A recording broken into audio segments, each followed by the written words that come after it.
हिंदी ज्ञान सागर में आपका स्वागत है। आज का विषय है प्रायश्चित कहानी। भगवती चरण वर्मा एक ऐसे कहानीकार है जो ग्रामीण अंचल की कहानियाँ लिखते हैं। वास्तविक कहानी होती है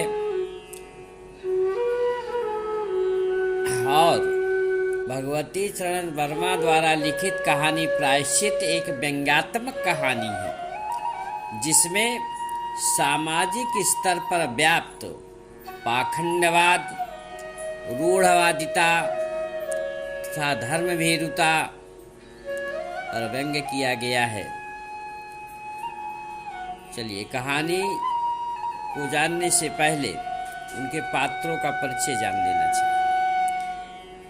पात्र परिचय में रामू की बहू है जो 14 वर्ष की बालिका है, घर की लाडली नौवधू है। सास जी रामू की माँ है। रानी रसोई का काम करने वाली है। महरी घर की साफ सफाई करने वाली। परम सुख चौबे एक ढोंगी व लालची पंडित है जिसका मथुरा के पंडितों में प्रथम स्थान है। घासीराम रामू के दादा हैं। किस्नू की माँ रामू के घर के पास रहने वाली और छन्नू की दादी, ये सब पड़ोसने हैं। रामू की कम उम्र में शादी हो जाती है। उसकी जो पत्नी है वह अभी केवल 14 वर्ष की बालिका है और उसे ससुराल आए 2 महीने हुए। वह पति की प्यारी है और सास की दुलारी है। ससुराल आते ही उसकी सास घर की सभी जिम्मेदारियां अपनी बहू को सौंप देती है, अपनी चाबी भी दे देती है और स्वयं पूजा पाठ करने में लग जाती है। रामू की बहू अपरिपक्व है, इस कारण कभी कभी वो भंडार घर को खुला छोड़ देती है। कभी वो स्वयं भंडार घर में बैठे बैठे सो जाती है। उसके इस अपरिपक्वता का लाभ उठाती घर में आती जाती कबरी बिल्ली। भगवती चरण वर्मा जी कहते हैं कि कबरी बिल्ली से परेशान रामू की बहू के लिए खाना पीना दुश्वार हो गया था, किंतु कबरी बिल्ली घर भर में किसी से प्रेम करती थी तो वह रामू की बहू से, क्योंकि रामू की बहू की असावधानी का लाभ उठाकर दूध, घी, मक्खन प्रतिदिन चट कर जाती थी। इसी प्रकार से बाजार से आई मलाई भी वो चट कर गई। इस प्रकार से बिल्ली की तो बनाई, उसकी तो रोज दावत होने लगी, परंतु रामू की बहू उस बिल्ली से बहुत परेशान हो जाती है और वह अपने मन में विचार करती है कि या तो घर में वो रहेगी या फिर कबरी बिल्ली। कबरी बिल्ली की हरकतों से परेशान होकर रामू की बहू बिल्ली को पकड़ने के लिए एक पिंजरे में दूध, मलाई, चूहे आदि सभी स्वादिष्ट व्यंजन रखती है, परंतु कबरी बिल्ली बहुत होशियार है, उसके चंगुल में नहीं फंसती है। रामू की बहू के सारे प्रयास विफल हो जाते हैं। रामू के लिए पिस्ता, बादाम, मखाने आदि डाल करके अच्छी सी खीर बनाई और उसने खीर को कटोरे में भरकर रामू के लिए एक ऊंचे ताक पर टांग दिया। फिर भी कबरी बिल्ली को महक पड़ गई। वो आई, इधर उधर देखने लगी, नीचे ऊपर देखा, सूंघा और उछलकर ताक से कटोरा गिरा दिया। तो रामू की बहू तो अपनी सासू माँ के लिए पान लगा रही थी। जब आवाज सुनी कटोरे की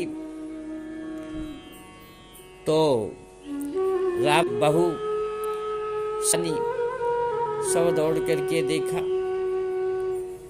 रामू की बहू ने देखा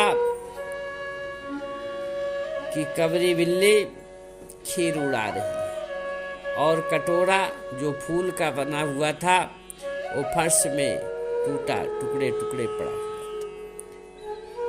लेकिन जब बिल्ली ने रामू की बहू को देखा तो चंपत हो गई।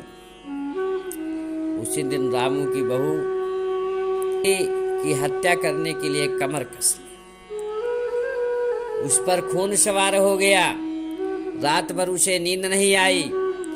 सुबह देखती है कि कबरी बिल्ली डेयरी पर बैठे बड़े प्रेम से देख रही है। वह मुस्कुराती हुई उठी। उसे उठते देख करके कबरी बिल्ली वहां से खसक गई, चली गई। रामू की बहू ने क्या किया कि एक कटोरा दूध दरवाजे के पास रखा, एक दरवाजा खुला छोड़ दिया, एक दरवाजे को बंद कर दिया। कुछ देर के बाद वह बिल्ली आई और दूध चट करना शुरू कर दिया। वैसे ही रामू की बहू तो एक पाटा लिए खड़ी थी। उसने आओ देखा न ताओ बिल्ली के ऊपर दे मारा।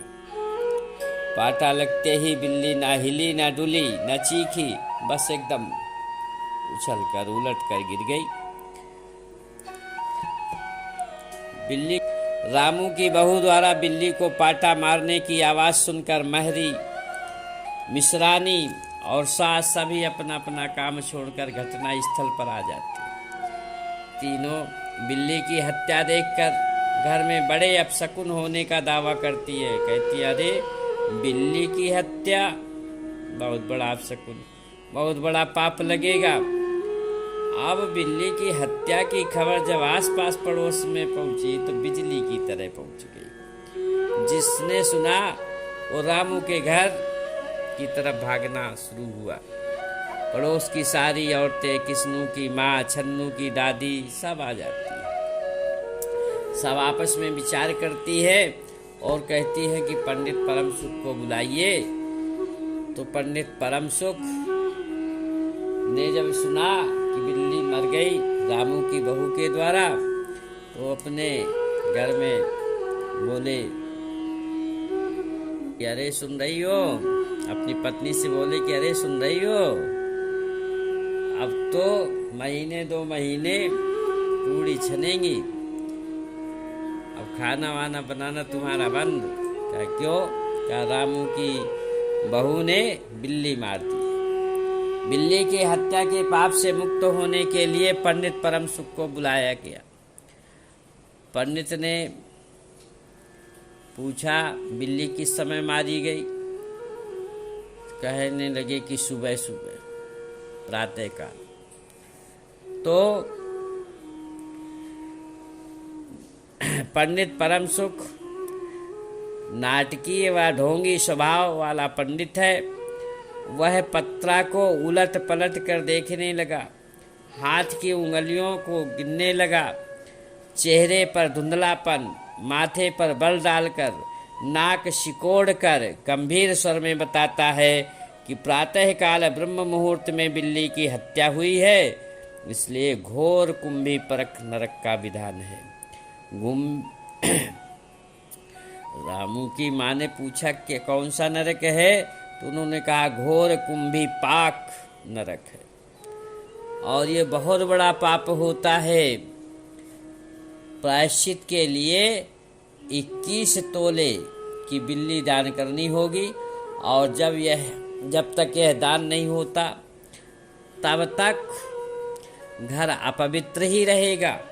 बिल्ली दान करने के बाद 21 दिनों तक पाठ भी करवाना होगा तथा बिल्ली की हत्या के पाप से मुक्ति तभी मिल पाएगी। अब प्रायश्चित हेतु दान देने संबंधी वस्तुओं पर आपस में समझौता हुआ। पूजा के खर्च को सुनकर रामू की माँ रुआसी हो जाती है। वो कहती है, अरे बाप रे, 21 तोला सोना और इतना बड़ा विस्तार से आपने लिस्ट बनाई, इतना धन हमारे पास कहाँ है। परंतु आस पास पड़ोस की जो औरतें थी, चाहे वो छन्नू की दादी, किस्नू की माँ, मिश्राइन, सब ये कहने लगी कि अरे बहू से बढ़ कर के धन होता है क्या। सब पंडित जी की हाँ में हाँ मिलाने लगी।